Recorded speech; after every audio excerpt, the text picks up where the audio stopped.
ഒരു തയ്യൽ സൂചിയും നൂലും കൂടി ഉപയോഗിച്ച് ആര്യ ധ്രുവങ്ങൾ കണ്ടെത്തി. എന്തെല്ലാം പ്രവർത്തനങ്ങളായിരിക്കും ആര്യ ചെയ്തത്? എന്ത് ചെയ്തിട്ടുണ്ടാവും? ആദ്യം സൂചിയെ കാന്തവൽക്കരിച്ചിട്ടുണ്ടാവും, സൂചിയെ കാന്തമാക്കി മാറ്റിയിട്ടുണ്ടാവും.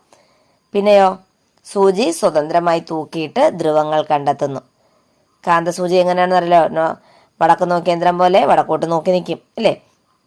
അങ്ങനെ സൂചി സ്വതന്ത്രമായി തൂക്കിയിട്ട് ധ്രുവങ്ങൾ കണ്ടെത്തുന്നു. പിന്നെ സൂചി ഉപയോഗിച്ച് റിംഗ് കാന്തത്തിന്റെ ധ്രുവങ്ങൾ കണ്ടെത്താൻ പറ്റുമല്ലോ. ഓക്കെ, അപ്പോൾ എന്തൊക്കെയാണ് ചെയ്യുന്നത്?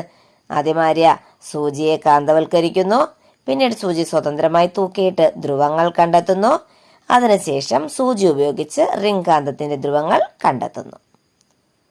അടുത്ത നോക്കൂ, പരസ്പരം ആകർഷിച്ചു നിൽക്കുന്ന രണ്ട് ബാർ കാന്തങ്ങൾ റിമ വരച്ചത് നോക്കൂ. ഇതിലെന്തെങ്കിലും തെറ്റുണ്ടോ? ഉണ്ടെങ്കിൽ